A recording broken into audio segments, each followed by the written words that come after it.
Well, thanks for joining us, Michael. This is going to be great. I want to give a big shout out to Ronnie Pontiac, first of all, who suggested that we connect, and yeah, this will be interesting. Do you want to give us a bit of a sort of an overview of who you are and stuff, and how you kind of came to where you are right now? We can keep it kind of quick and short because there's lots of stuff to get into, but the general thing is, I'm maybe last man standing or very close to it. I'm one of the very few people who actually had presidential permission to live with uncontacted tribes. And so I had the opportunity to not only live in those cultures for very extended periods of time, but I got to take part in ceremonies and all that were completely unaffected by the outside world. Many of the people I were with weren't even sure the people who were coming in were human. Many times I thought they were actually big maggots, right? That came in on a helicopter, which was a dragonfly that laid the maggots, right? So because of that, I have a very different understanding of psychotropic plants and drugs and the cultures of the people. And my two basic areas are the Amazon basin, and I still do have a ranch in Oaxaca, Mexico, where in the area where the mushroom religion, the only place in the world it really survived in any form. So that's kind of my background. I started out unlegal age in the Mazateca, and as I got older, I ended up in the Amazon. That's where I learned how to survive in the rainforest. wow. And there's actually a surviving mushroom religion. Well, yes, many people know about Maria Sabina and Julieta, and they live in Huautla, which is kind of the city almost of the Mazateca. Back in the day, it was 12, 14 hours for me to get to Huautla. And in Huautla, people say a lot that, oh, no, nobody knows. That's why we're making it up, because nobody knows the religion. Yes, in Huautla, it's been turned into Catholicism since the French came with Napoleon II. But in the old country, back where I was, when I was young, it was very much intact still, the pre-Columbian beef system. And it's not the mushroom that's being heralded here in the United States. It's a completely different mushroom from the ones that are documented here. And the common name for it there is dishito. Is it still psilocybin? No, it is not a psilocybin mushroom, though there is some debate because the people who have pushed that agenda like to claim it, but they've never seen these mushrooms. They have no idea of them. I am still the only outsider that was ever allowed in the forest there to pick the mushrooms and be part of the ceremonies. And the people there are very aggressive. That's why probably the mushroom picked them, because any outsiders that would come in the area and push themselves, they'd kill. Wow. What's the difference between psilocybin and that kind of mushroom? In a general sense, the psilocybin mushroom, that's why we have the what do you call it, the self-improvement, self-work movement. It's about you, the history. Like I hear people speak, supposedly have knowledge, and say, well, it's all starts in our mind. It's all about us. It's what our mind's amazing, and it uses these chemical compounds. But they love to say that because by saying that removes the indigenous people.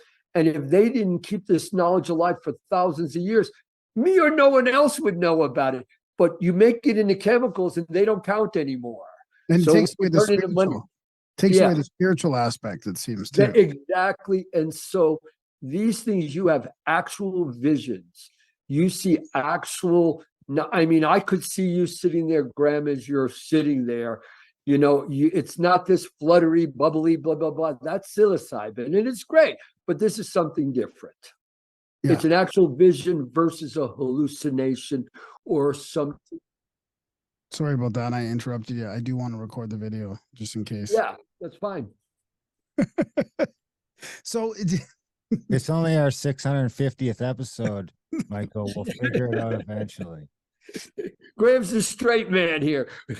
Just in case. So, I mean, does it open up? Do you think that opens up doors? Does it give you sort of like a sense into, you can see through dimensions and see different things, like different aspects of reality that you just can't normally see? Do you think?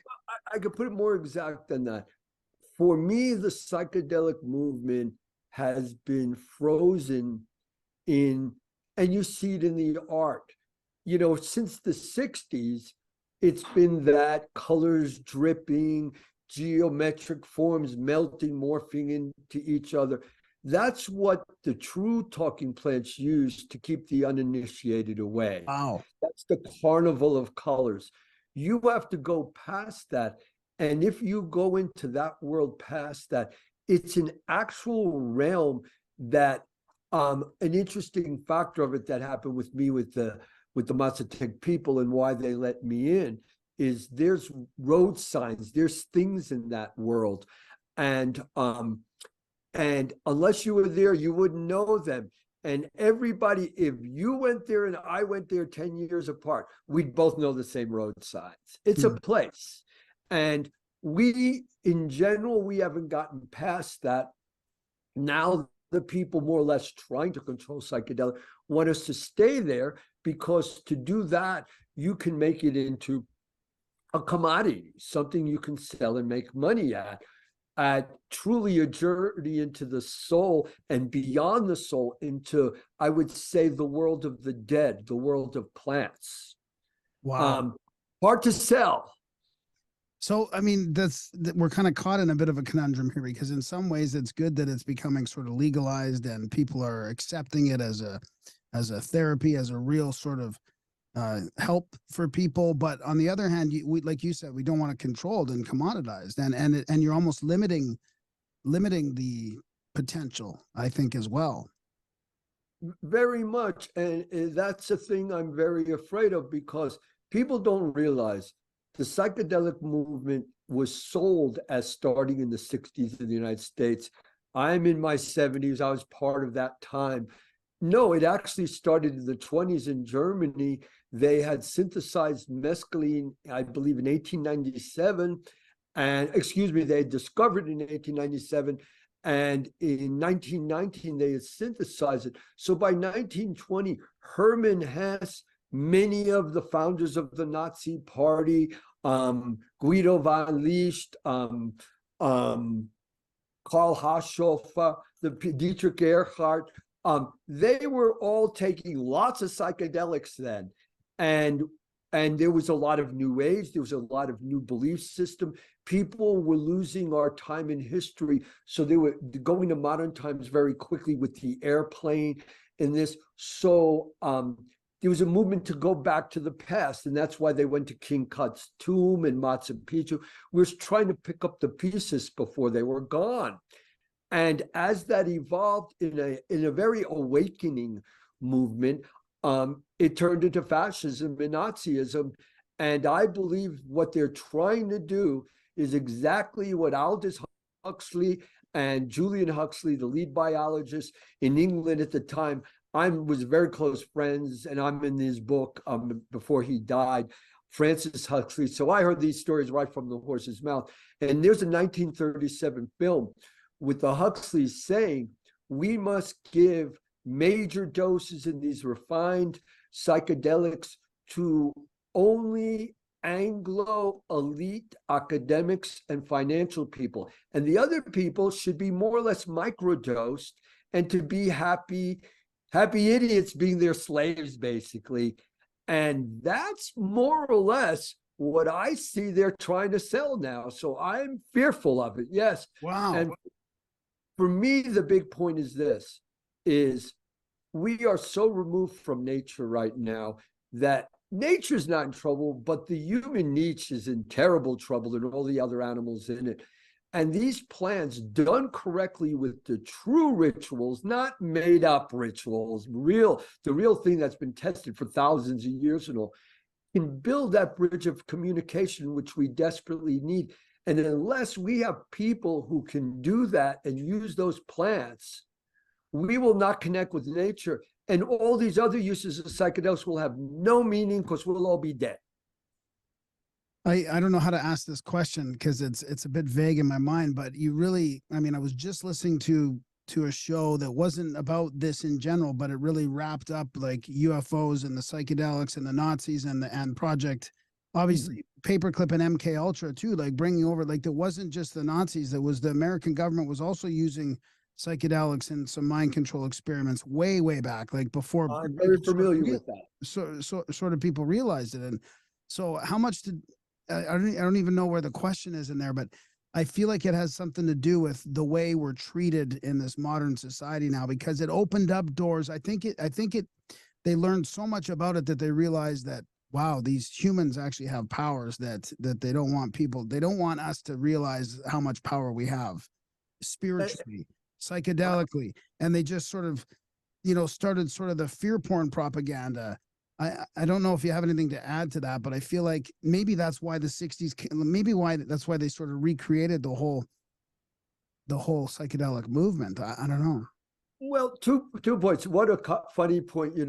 I've spoken with the people from John Hopkins who are doing the research, some of them, and they love to say, Timothy Lear and those people, they let the genie out of the bottle. But now with us, and we have real psychonauts, we're keeping the genie in the bottle. And I got to laugh. Haven't you ever heard of Malapalooza and Genie in the Bottle and Burning Man? People are doing 50 different psychedelics and drugs a day. The genie is so far out of the bottle. It's just a silly rap. On the other side, what you were getting at first is in the 1930s, it is a fact. They know the name of the two Nazis that were in Wotla collecting information. It was a man named Rico and a man named Weislander. And they were very much part of the Nazi thing to go around the world and collect all this mystical information. The United States government got very scared about that.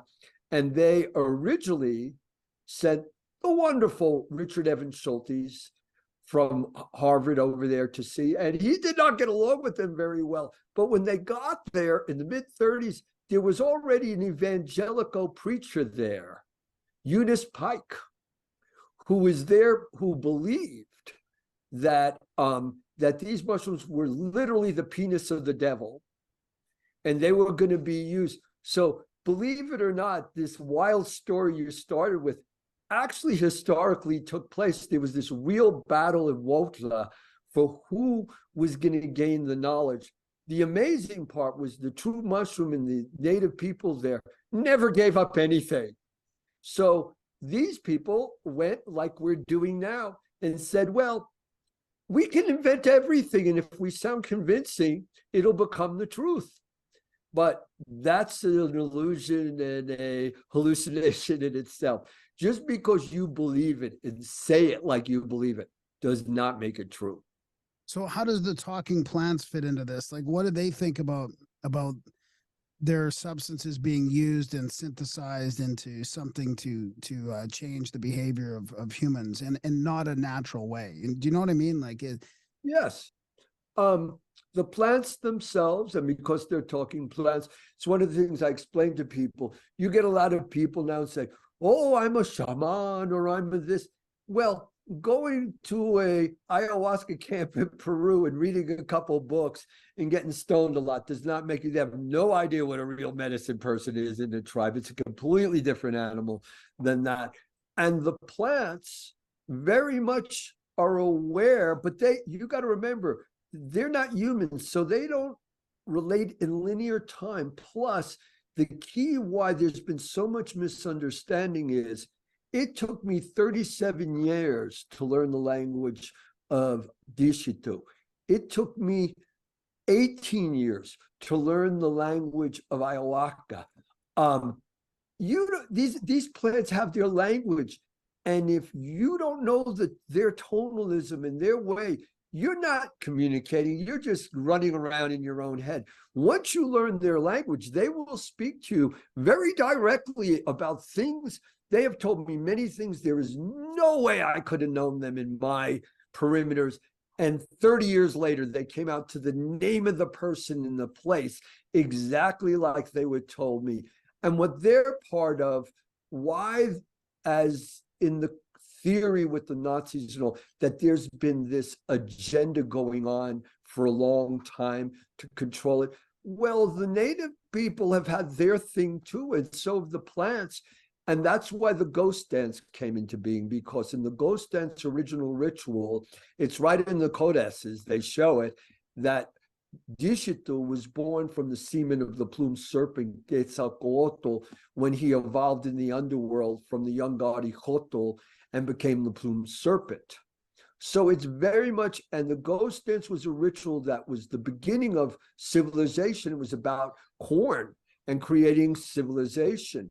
But from that point on, they knew back then, and it's written, people say, well, where do you get this? You make this up like us? No, I read codexes, I read hieroglyphics, and it's right there. I read them with H.B. Nicholson, the Grand Master of them. It's right there. They just don't know how to read them, and they never lived with these people. That's what's kind of created me. I can read hieroglyphics. I've lived for an insane amount of time with uncontacted naked tribes. So I wouldn't say I was in the Stone Age, even though they had no metal tools when I was there. But it was really the thing. So I understood how the rituals were before they were bastardized. And between knowing that and talking with the plants and reading hieroglyphics, I was able to put together the pieces of the story that I talk about. Is it the steps of the ghost dance? It is the steps of the ghost dance. You jumped me there, Greg. That's exactly it. It's the steps of the ghost dance. Because the big misconception that people make with the ghost dance, which I've gone through some conflict recently, because most historians believe the ghost dance was a dance that came up with the Paiute through Telquibo to his son Wovoka, and it never existed until a failed childish revival movement in the late 1800s, early 1880s, 1890 when it ended. But actually, there's a great deal of proof, which I can document, that takes the ritual way back to pre-Columbian times. It wasn't a silly made-up thing. That's what I call it enlightenment. The belief that the more you act white, the more knowledge you have. Yeah. It's not reality. These rituals went back a real long time, and they are part of an ancient lineage. And right in the codexes, in the Codex Borgia and in the Codex Mixtecas, they point out clearly that we're in the fifth world now, which will be the world that can possibly be destroyed by human beings themselves. And the ritual is actually created to ready all those hidden people for the events taking place now. We're in their own way, and myself included, are really fighting for humanity's niche in nature, because I believe it's in peril, and they all believe it's in peril. And I've learned this from the plants. Wow. When this so-called revival happened in the late 1800s, did it get squashed with other sort of Native American rituals? And I know in Canada they had some banning on like potlatches and certain spiritual practices. Yeah. Was it similar to that in America? No, far worse. Sitting Bull at the time, who was a true medicine man, the Hunkpapa Sitting Bull, he was the most famous celebrity in the world at the time through Buffalo Bill's Wild West show. And Sitting Bull said that I'm a member of the Lakota Ghost Lodge, and I believe in the spirits and all, but I don't believe some white man's circle dance is going to bring back our dead relatives rising up through the earth. And what happened, why the ritual did not work, was it was so bastardized and changed. The Shakers had been with the Paiute for a few years by the time, and all that falling on the ground and shaking and all, that's the Shaker religion. That's not it. It was a Shaker round dance. So by the time it got to those people, even Wovoka claimed he was the native Jesus Christ, right? It was very much embedded in it. And what happened was, when it got to the Lakota were trying to make a revival because they were in the worst shape. They were all dying of diseases and locked up in pig pens and the worst. So they rallied their thing. And a woman who's the wife of the mission officer the reservation officer who was in control of the food and was stealing all the food for the Indians, everything. Just Har McLaughlin, his name was. Not him, but his wife invented this whole thing that it was a ritual about the men getting sexually crazy and wanting to rape white women. Well, at that time in history, and I know old people from, when I was a kid, I know people who fought at the Little Bighorn. Believe it or not, they were still alive at that time. And they looked as white women as kind of dead fish. They weren't excited by them. It wasn't their people. So that was just made up. And they sent specifically the 7th Cavalry in, which was Custer's cavalry, to go and murder the Sitting Bull. They murdered him. They made it illegal to ghost dance. And then that maybe 5-6 days, a week before Christmas, his cousin, Bigfoot, was coming in from the Badlands, and they wanted to ghost dance where Crazy Horse's heart was buried at the Wounded Knee, and the military encircled him and murdered all the women and children and everything. And that was the end of it. Wovoka continued to live because Wovoka was adopted by a white rancher, and he spoke fluent English, could read English, had a life and all. But that was the end of the ghost dance. And Mooney, James Mooney from the Smithsonian, saw it as a dying people's ignorant attempt to bring back a lost culture. But my point is, he was ignorant because he didn't know these people, that it was a long lineage, this dance. It is actually documented that the first time the ghost dance was danced on U.S. soil in the United States was in 1680 by Popeye in the Pueblo Revolt. And how I realized the dance had gone all through the Americas was when in the 80s, when I was fighting an epidemic among the Yanomami in the Alto Orinoco, a woman died on a beach. She collapsed, and there were so many people dying around us that the wonderful doctors I had with me, I was the head scout for it. They were like, Miguel, you can't keep going. We're going to lose kids. We got to go. 2 hours later, she stood up and started dancing and singing. And when she stood up, she washed herself in soil, just like Leonard and Henry Crow Dog did. And it was the Crow Dogs who brought the ghost dance to the Lakota. I knew the Crow Dogs very well. And then I know their ghost dance song. And she started singing in Yanomami, Yapuiwe Sharikateri, bring back our arrows to us. Now, when the United States government heard the Lakota sing those exact words, they said, aha, it's a violent revolt. Well, the Lakota weren't stupid. They weren't gonna go up against Gatling guns with bows and arrows. They knew that. In their culture, give us back a sharika, give us back our arrow, means give us back our manhood, give us back our man. Because in indigenous culture, all elements of nature either have a feminine quality or a masculine quality, including the talking plants. Darren, do you have anything you want to ask or add? When you integrated into those cultures, did you have any grasp on the language already? Like, what was that integration like? How can you kind of take us through that first day? How does that go? You leave this place and you end up in that place. How does that happen? Good thing. First thing was, and I got a lot of trouble for this at one point, because my technique I invented was I would go to the closest town near the region I was going, and I would go to the bordello, and I'd ask the madam there, do you have any girl from the Hunyakwi, the Piaroa, whatever tribe it was? And they always did. And I'd say, I'm cool and all. I just want to talk with her. I want to learn. And so I would do this. Some people saw that as not such a good way, but that's what I did.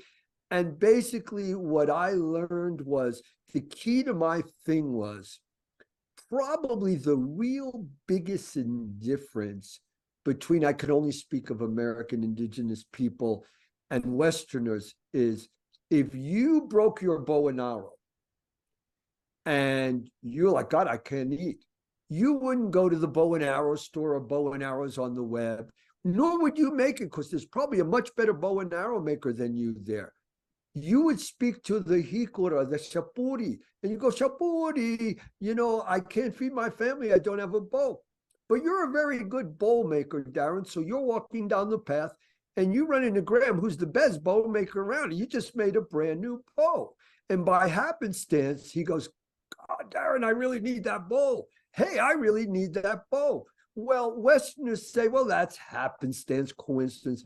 But the strange thing about paradigms of culture is when you live in that culture, that kind of happenstance happens many times a day. It really exists.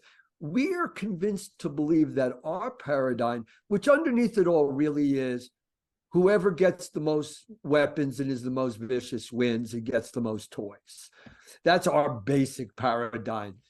They have a different, there are many paradigms in the world. Ours is not the only one. We've been convinced we are. And now the people who are saying they're becoming the new psychedelic elite, they're trying to say they're going to translate that to us.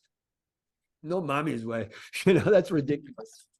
I was kind of going to ask something similar about the seeing these cultures that haven't really been contacted and the rituals and the ceremonies they do. Like, a lot of that gets sort of blamed on superstition now. Even from spiritual people, they still think a lot of it was superstitious. But in your sense, was it working for them for the most part? Well, in our culture, we say it's superstitious because we kicked your ass and we won, so you're an idiot. You know, that's the basic to make it simple. I'm a superstitious person. Superstitions everywhere. But I say to you, without a question of a doubt, I've seen true medicine people, true Pai Chi, true Wichikorakas, do things that science could not explain in any way. I've seen curings, I've seen many things. And bringing it back to Darren's question is, what I did was, when I first got there, these people will kill you. They're not welcoming you in. There's a ceremony called the Mawa you have to do so they don't kill you. And you literally stand with your weapon and you gaze up in the air and you don't flinch, right? And what I learned because of that was they would never trust me unless I took their talking plants and commune with their ancestors. So until I could commune with their ancestors and learn the ceremonies, they didn't let me in. And that was it. And how I did that was, for me, the simple way, because I'm a language guy. I just like to be with the people. I like to play around with them. I like to talk. I like to play with the kids. And you can pick up the basic 50 words of any language fairly quickly. And that's what I originally did. And then when I first mimicked the rituals and kind of gave them a great joy, laughter of that, me doing their rituals and them going, whoa, you know, after a while I got very good at it. And that's why when the epidemics happened and the Venezuelan government said to me, it's impossible to do anything, it's like wrangling chickens, one of the people there said, well, this guy's lived with them a lot, he's got a whole different relation. And I went out there and in their terms and language, I explained to them in their terms that a virus is a type of hikora. And once I did it in their term, they said, we got it. They understood it completely. My joke was always, there are no stupid native people in the Amazon. If you're indigenous in the Amazon, you're dumb, you're dead. You got to be super smart every day just to survive. So did you actually have to get like approval from the ancestors? Did they go in their ceremony then and make sure that like you were sort of, you know, past the test from them? No one would trust me until I did that. Couldn't do anything until I did that. Oh no, my thing that's very different is a little bit later than me, but a lot of semi-known people went down to the jungles, Mexico, South America, came back to the United States 2 weeks later and like, oh, I'm so amazing that the people thought I was the great white God and they told me their secrets. Poor horse pucky. These people will not tell you a word of the truth for 2-3 years. They're not giving, they know, they keep their cards tight, these people. So I had to be there a very long time to get in. And being there a long time, I married into tribes. I was part of stuff. I did a lot to help them. And really how I got my presidential permission was Carlos Andrés Perez, the president of Venezuela at the time. He did a TV show when the epidemic started, and he flew over the jungle tribes in a remote, supposedly uncontacted area in a helicopter. And they were all yelling, the Yanomami were yelling, you know, on Mikey, Napi Napasike, Brukachapuri, Jukopspuri. And he says, what are they yelling? And the pilot said, they're talking about Mikey. You want to meet Mikey? So it was them who cried out to the universe and said, he's the one guy we've known a long time that we trust. We don't trust any of you. And so that's what kind of put me in that position I got into. It wasn't that the government officials went, oh, he's good for us. It was, there was so much of a cry out from the tribes that, and they didn't kill me. That's why I'm here today. And what epidemic was this? This was one a few decades ago, or? These were the epidemics of the 80s, which the ones in Brazil right now with Jair Bolsonaro, the ex-president, was a repeat of the same thing. The Brazilian government, who, you know, now they have Lula who's fighting it, but in those eras was not backed by neo-Nazis. These were literally the sons of the boys of Brazil. These were Nazis. And they had a mass extermination because they found gold and uranium in the El Dorado, in the Alto Orinoco. So they sent thousands of gold miners in, knowing they all had diseases and all, and they came into the region. And the main diseases they had was malaria, dengue fever, acocinosis, schizomaniasis, but also hepatitis C and Delta, which is deadly C, became very prevalent because the gold miners, they were stealing 8-10-year-old little girls and prostituting them. And then when they were sick and burnt out, they just swelter them, let them loose in the jungle, and they go right back to their tribe and get everybody sick. And this is part of their plan too. So yeah, what goes on at the edge of the world is not the story we're getting told here. And the interesting part is psychedelics is very much part of that and a big subject now. And people who are pushing for what I call colonial eugenics control of psychedelics, that's not where I'm coming from. I work with the National Congress. I am authorized by the National Congress of American Indians. And I believe that a intertribal, inter-American group of female elders, grandmothers, should be in charge of all psychedelic legalization and psychedelic distribution. And it should start with them getting the first medical assistance, because I live around reservations most of my life. And at this point, and I'm not exaggerating, I'd say almost 90% of all the kids under 21 are addicted to either fentanyl or meth at this point. It's that bad. Wow. So they're the ones who should get the help first. Not people who want to get rich and buy the fanciest new Tesla, a car that destroys the environment almost worse than anything. So do you suggest this intertribal female elder group would be in charge of this psychedelics for the whole country, or just the natives?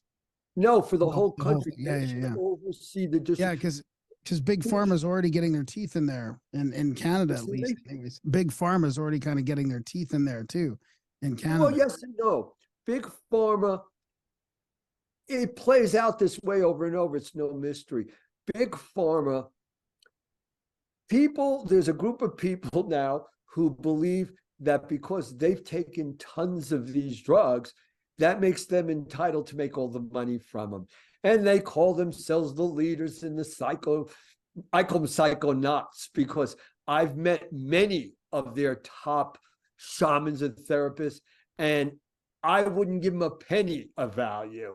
It's just made up gobbledygook to play in that woo-woo world and be woo-woo. It don't go nowhere. Now, when you're talking about using synthetic pharmaceuticals for specifically diseases of civilization, like fear of death, cancer, PTS, LSD, all these type of things, yes, I think there's wonderful breakthroughs. And the fact is, if everybody ran out and got these plants, they'd go extinct in a year. So that's not an answer.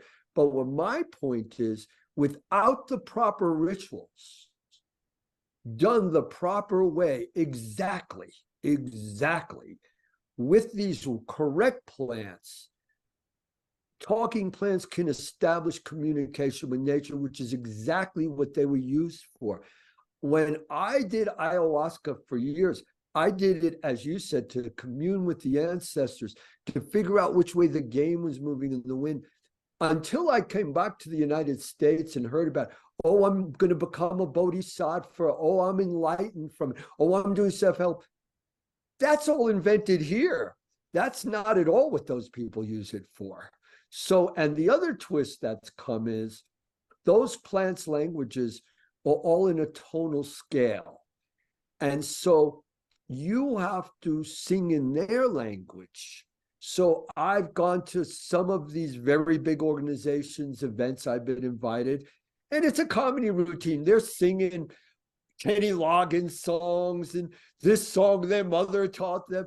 No, one of the ladies there said to me, she said, well, you live with the Lakota so much, you just do what the Lakota guys do. I said, no, I'm singing in Yanomami, not Lakota. The truth is, all the tribes know that tonal language. And the Lakota, the Yanomami, name them all. When they do their ceremonies, they don't do them in their language. There's another archaic language, which is much more tonal in this way.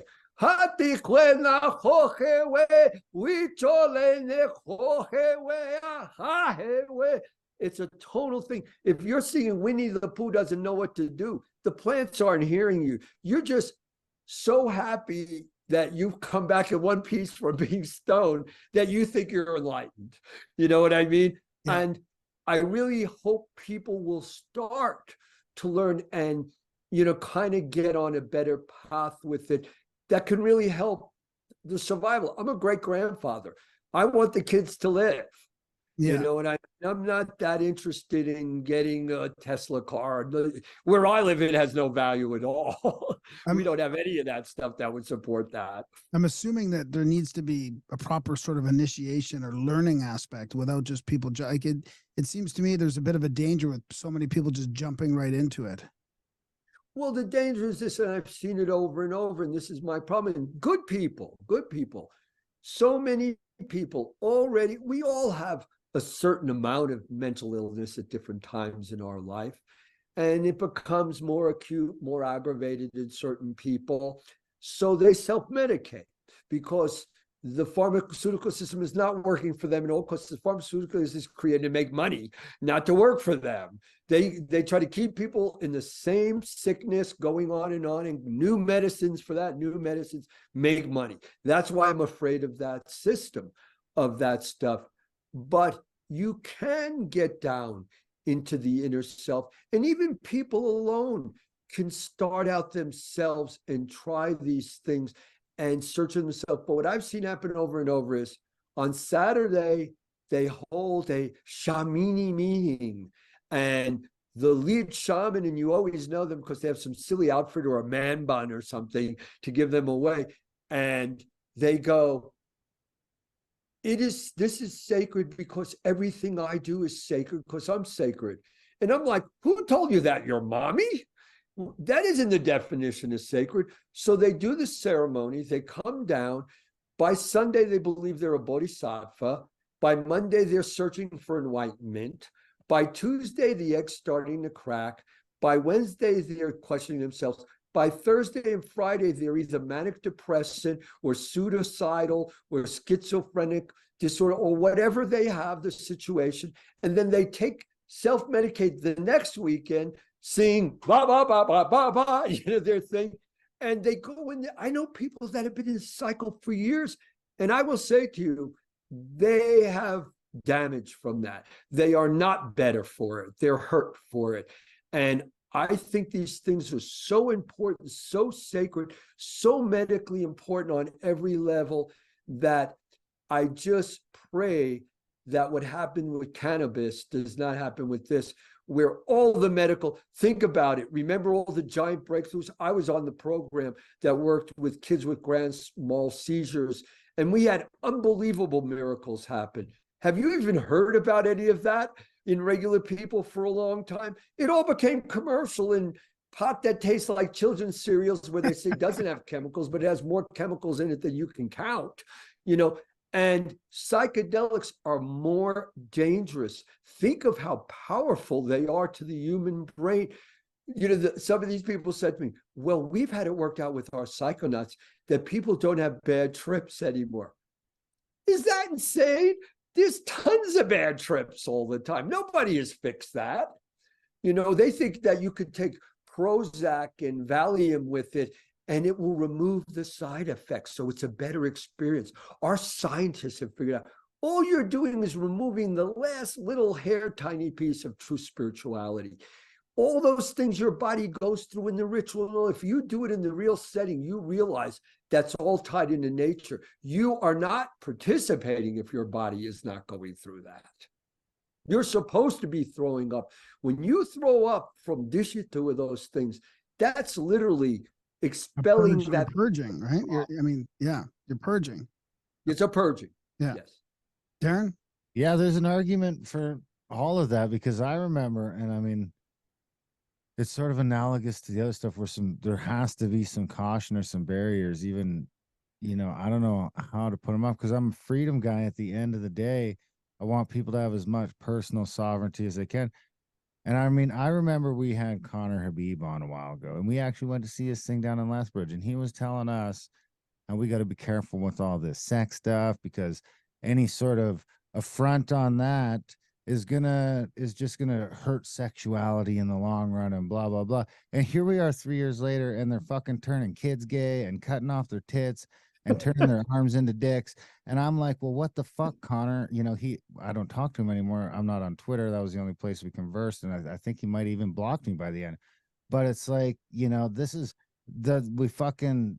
that was the other side of the letting the sexuality just go wide open. Now it's fucking out of control, and it's into the kids, and it's all over the place.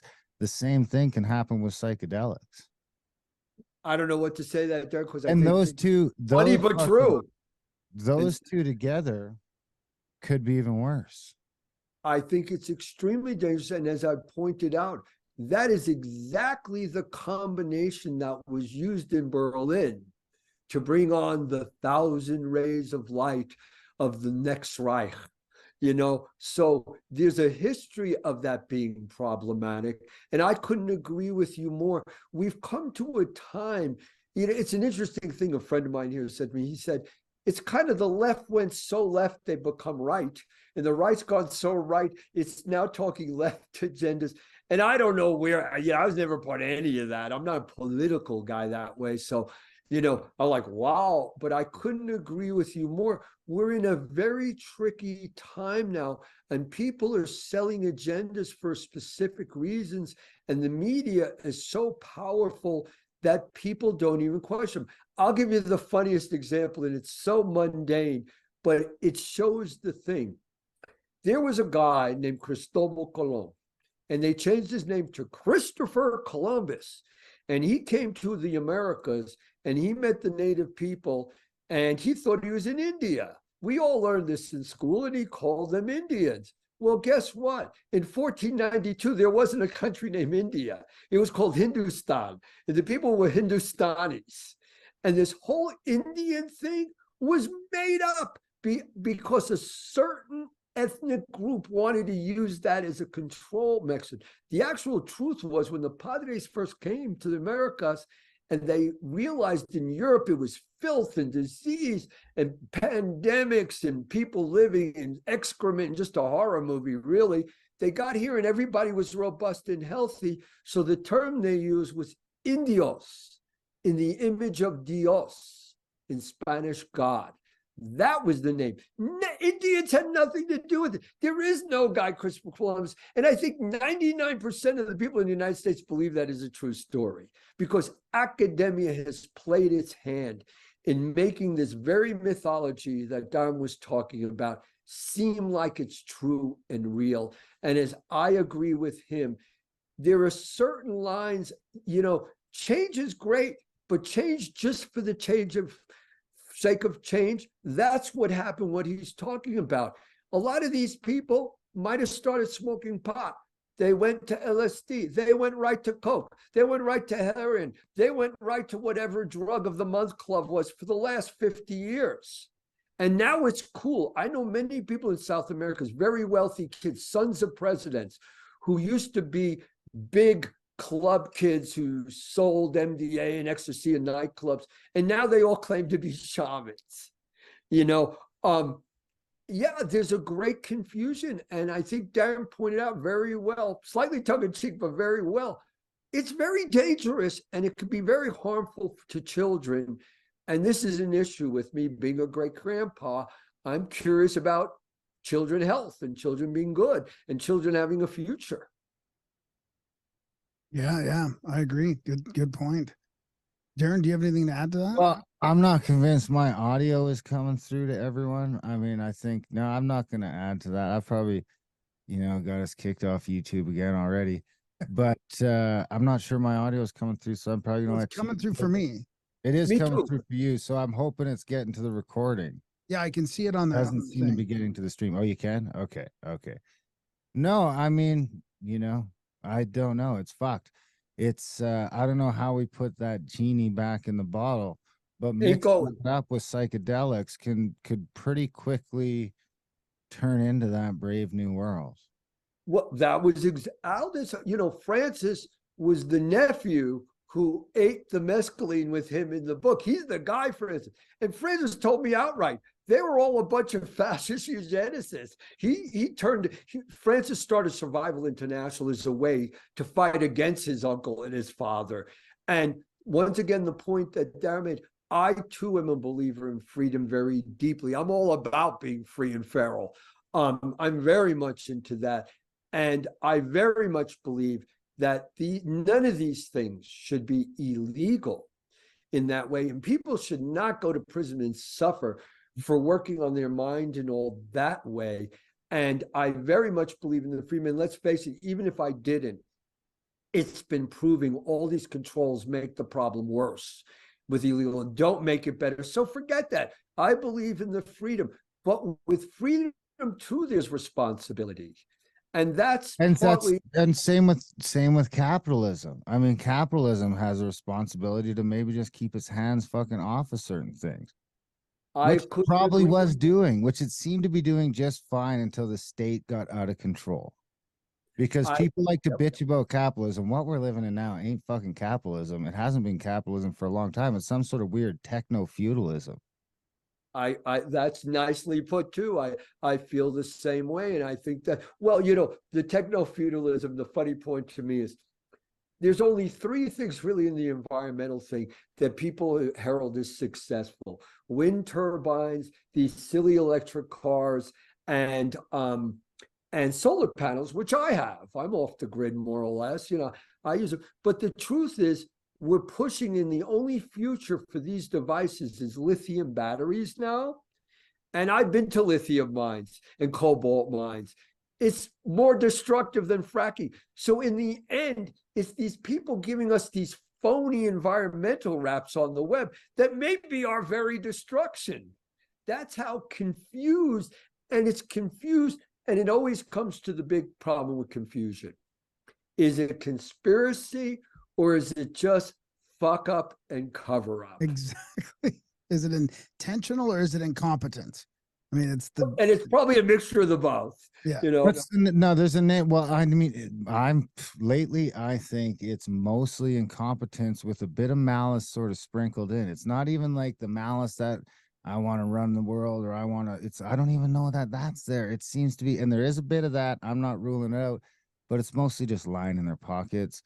And a lot of this can be attributed to not just incompetence, ignorance, not fucking paying attention, taking the easy way out. I mean, there's a bunch of things compiled on each other that you just have to sprinkle in a little bit of malice to fuck it all up completely. I have a hard time believing that, you know, they're all fucked. It's hard to believe that, right? I have a hard time believing, not hard as you think, you know, but, you know, coin toss at least, that every congressperson and every senator, and same with all the Canadian ones and all at the local level, that they're all fucked. But they're just all not doing their jobs. They're just so selfishly, you know, if you can count on humans for one thing, it's just be humans. I mean, it's easier to get over on people or sneaker, you know, all that stuff, because no one's fucking paying attention. They got their own problems. And now these phones have just compounded that to the point that nobody knows what the fuck is going on outside of their fucking 3-foot radius, it seems like. And there's one underlying element that drives it, which actually fear can be a very positive thing. Fear isn't only negative, but let's be realistic. From politicians afraid, I would say what I believe, but if I do, I'm going to lose my job and I'm going to lose my $1 million bonus. So I don't want to do that. Down to normal people who are very afraid underneath it. And that's why I believe in this new system of believing everybody's trying to be this kind of Wizard of Oz. Just think lovely thoughts. If you work on yourself and think lovely thoughts, everything's going to be positive energy and heal. No, that's never worked in the history of the United States or the world. And if you do that and get anywhere, they'll lock you in jail and shoot you. So that ain't it. So the bottom line is people are afraid. So in their mind, they invent these alternative ways so they can survive mentally and not short circuit. And I believe that's what we're growing a lot now. A lot of these fantasy belief systems, because the reality is so difficult and so fearful right now, that without that, we couldn't function. So I feel for everyone. I'm not really passing judge. I love all people. I mean, I don't care what you are. I just find the human species very fascinating. Like people said to me in the jungle, why didn't you get into the jaguars or the anacondas? The people is what really fascinated me. They were fascinating. They're wonderful. People are great. So I see it. And I want to say that sometimes people, many years ago, when I first came out of the jungle in the late 70s, I went to the World Bank, the Inter-American Bank, World Health. I spoke at all these places. And people used to call me the Duke of Doom because I'd be like, people, I'm out at the edge of the world. And it's unraveling out there. And they go, don't worry. The scientists said, don't worry, it'll be 300. It'll happen, but 300 years. Then they said 200 years. Then they said 100 years. Now, these are the same people who called everything wrong. Now they're saying it's going to happen tomorrow. Right? And these are the same guys because they get paid. You cannot be a scientist unless you cop to it, because it's those big people giving you money. And unless your theories and your research doesn't back their greed, you're not going to get any funding and any grants. So it's a system, kind of a monster set up in this way. And I personally don't believe, I have no faith, as John Fire Laimbeer, the Lakota medicine man, said to me long before I was legal age. He said, no politician or the scientists they pay to make their lies sound like truth are going to help us out of the trouble the Wasiku have gotten us into. Only the ghost dance can do that, but we have lost their steps. And that kind of sent me on my way in a crazy way. And I believe that. My faith is in Mother Nature. My faith is why we are still murdering the last uncontacted tribes on earth in the Havari and up in the Siapa and the Puro Potako, where there are still people like that who still know the ancient rituals and the use of plants. We're literally murdering off the very chance we have for our survival. And what's so fascinating to me is many of the environmental groups have gone into the more westernized villages, tried to change their culture to fit their ideology.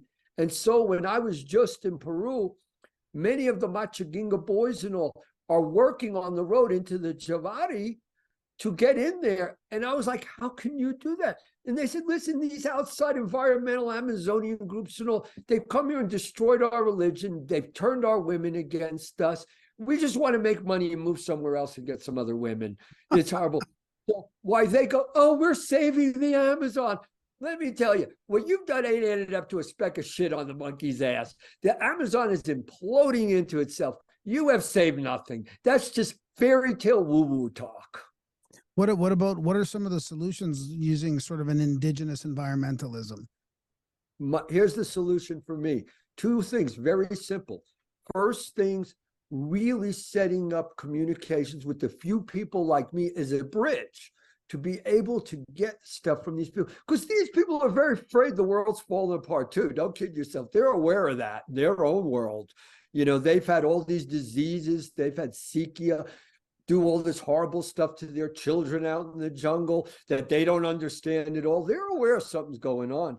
But the trick to the environment is so simple that's why, part of why we have the trouble. I've seen it over and over. You take a 10-year period and block off a barrier reef, block off Amazonia section. 10 years, unless there's forever chemicals in some form in there, Mother Nature will heal herself. She is amazing at that.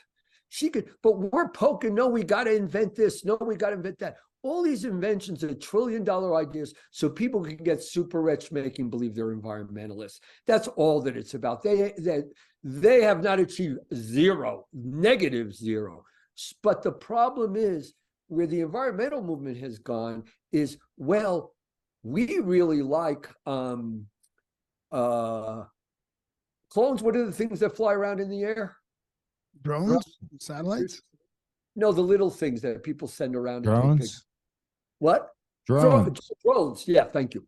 Drones. So they go, oh, we're using our smart enlightenment to help the Indians.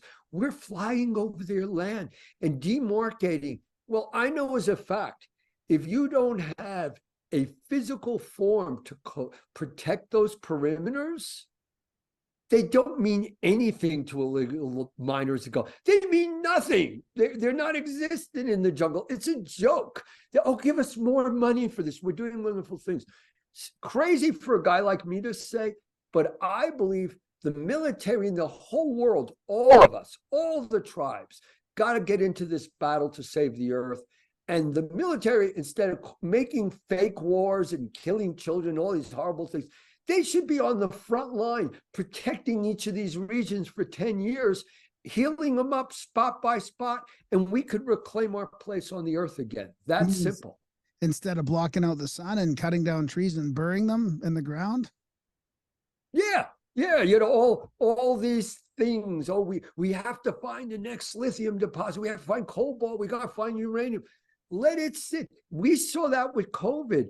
After like 6 months of COVID, all kinds of environmental systems started popping back. Even that, in a little bit of time, it's very possible. But you can't be a big money person doing that. You can't invent an app that'll make you $1 trillion to do that. You got to do the hard work. And to me, that's the key to the ghost dance. Someone said to me the other day, even though I come from a different ethnic background, I'm not American Indian. And they said, well, you can't talk about the ghost dance. I said, the key to the ghost dance is bringing all tribes together. So we bring all the tribes together and go, oh no, we can't have Irish people because they're not part of this tribe. Everybody's in. That's the beauty of the ghost dance. There is no tribe that is a white man's lie created by the Smithsonian. That the Paiute, there is no Paiute that will tell you that's enough knowledge, a Savio, that they own the ghost dance. Many different tribes ghost dance in their own unique way. They have their derivation of it. The ritual was first danced by two gods, the plumed serpent and the Lord of the Dead, to create civilization and protect us. It is purposely a ritual for all people. And here's the big mistake people make.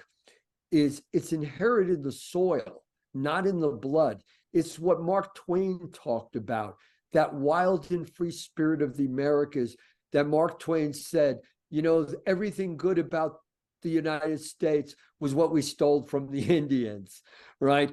it's inherent in the soil. It's not, well, I'm related to the King of England, so I'm better than you, Graham.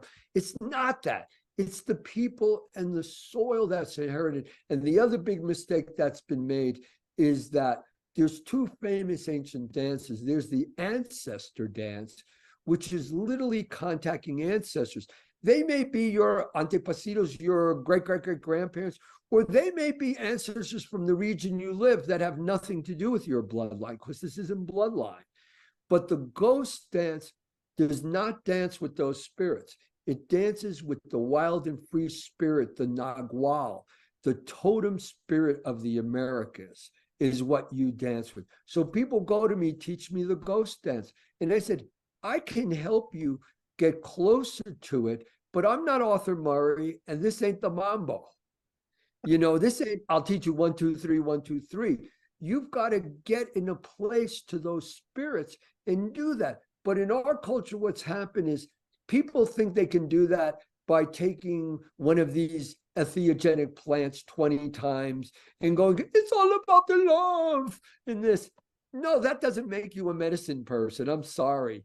That makes you someone who does that, you know? And so I see a hope in all this, but I will say here, I really believe on a big scale, I don't know if anyone, and I've been in the environmental movement a long time, I don't know anybody that's really doing anything that's working. All the ideas and what the government's saying, we're doing this and that, show me where it's worked. I lived in those places. This is empirical knowledge. I got it firsthand. I didn't read this in a book and read another old guy's book and then write another book about it. I was there. I've seen it. And this is what I see is going on. You can still see it with all the green shit. You know, the dams, their stupid dams and their windmills and their solar farms are fucking up more landscape, you know, forever than oil or natural gas ever did. Because, you know, you go out to where the oil was, you know, back in the 80s, and it's just growing over now. I mean, there's still wellheads there, and then the antelope and the deer are right beside them. But they ain't going within a fucking mile of those windmills. The dams are killing the fish like crazy. You know, all this green shit has a crazy side effect. This has been great, Michael. Where can people find your stuff? Where can they follow you? Are you on any social media? Do you have a website? Where's the best place? I got all that stuff. First, I always forget, so I'm going to plug my book, The Ghost Dance, An Untold History of the Americas. And it tells a lot of the story that we were talking about today and a lot about the different tribes and the origin, the 9,000-year lineage of the ghost dance. And you can get that on Amazon easily. And I am The Ghost Dance on Instagram. And I post sometimes, but to be honest, I'm not happy with those social media platforms. So because I got a reasonable amount of followers and all, I like to talk to my friends and my peeps and all, but I'm fairly upset with the people who run those things. I think they're, you know, kind of getting in the realm of what Darren said. They're diabolically silly. I don't think they're even badasses. I think they're a bunch of lame, nasty, Revenge of the Nerd kind of guys, you know. That's why I go for fuck them and cover. I've met a lot of big, powerful, you know, this is the, I'm not going to mention names, but we know who, and I've met them. They're the smartest person in the room. Not to me, they're not. They're kind of like rats who are good at stealing and manipulating the financial system and got lawyers that know how to cheat every angle. I don't consider that intelligence. I consider that strong personal survival techniques like a rat has. You know, so I ain't impressed. I've met a lot of those people, and I'm impressed by Jane Goodall. I'm very impressed by her. We're both come out of the Explorers Club, and old Jane's the real thing, you know, and you don't see her out here talking this stupid stuff because she's real, you know, and she really did something. And so, yeah, I'm on there. And I'm on a lecture tour at the end of October. I'll be in New York City. And for me, I've been actually the last 3 years, I've been almost exclusively in Latin America. And I just got back. So I've done like my first 2 things here. And we will be posting my tours. And I'm at Michael Stuart Ani on the web. And my foundation, my old foundation is the Amazonia Foundation, which is a very famous foundation. And my new foundation is talkingplants.org. Talkingplants.org. Yeah. One quick question about Jane Goodall. What do you think about her views on like depopulating and thinking that there should only be like 500 million people on the earth? Well, like I love Jane Goodall, but like everyone, I don't agree with her on everything. I come from a marginal ethnic background myself, so I have a different look than her. She comes from Anglo-America. For me, what I see is if you look at the destruction on the earth, all those brown and black people who is all getting blamed and we got to teach them Planned Parenthood and all this stuff, believe it or not, they do probably 1% of the damage to the earth, even in their masses. 98% is done by 1% of the elite population. There you go. So the story that, oh, we got to get rid of all those brownies, to make this work is another bull story. It's not what's going on. And another thing to that is, before the missionary system, there was never overpopulation in that way, because in traditional Mesoamerican and all Pan-American tribes, the uncle is the father of the child, because the uncle grew up with the mother, it's her brother, and they're in the same village. And I may be the father, but I live in another village, and your uncle killed my father, and I got vendetta with you. So when you have the guy there like that, greater care, they've watched the kids grow up. There's such a bond there. There's been male influence no matter what, in a way, right? Exactly. The evangelists, especially missionaries, and there's a big tumult going on now in Uganda, finding out they've been lying through their teeth and killing indigenous Native people. They're like crazy. It just came out yesterday. It broke. They go around. I've seen them firsthand. And what they do is they change the system, kind of like what the environmental movement does now. They change the system. So at the missions, women can cook, clean, they have jobs. The guys got nothing to do. So they either start taking so many of these entheogens that it becomes a drug. Like people say to me, oh, when you were with the remote tribes, the medicine man must have taken stuff all the time, every day. Not so. I found the people out there only at specific times and for specific sicknesses do they do it. The closer they get to the mission, the more and more they do it, trying to reclaim what they're feeling they're missing. And I'll be clear about that. I like missionaries, especially with a little chopped onion and tomatoes. That's the way I like my missionaries. Thanks, buddy. I appreciate that. This was Right, Michael, this has been a fun chat. It's been a good one. We'll have to do this again down the road. Yeah. And, we wish you the best of luck on your book tour, and come back to Gramerica anytime. Thank you very much. And I hope you do invite me back soon. Ninashkata Chili, because the gods give to those who give to the gods. Awesome. Thank you. Have a great night, sir.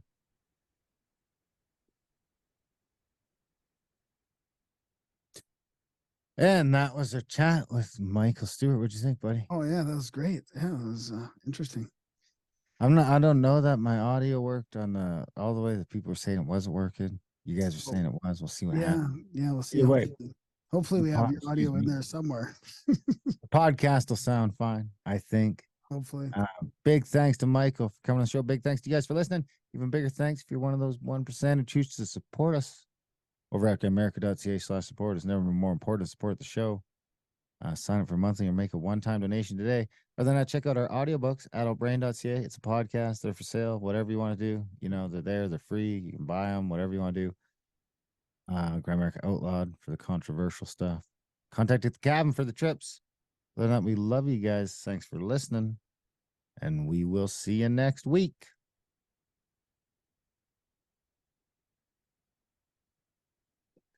Yeah, I don't know what was going on. So then I tried turning on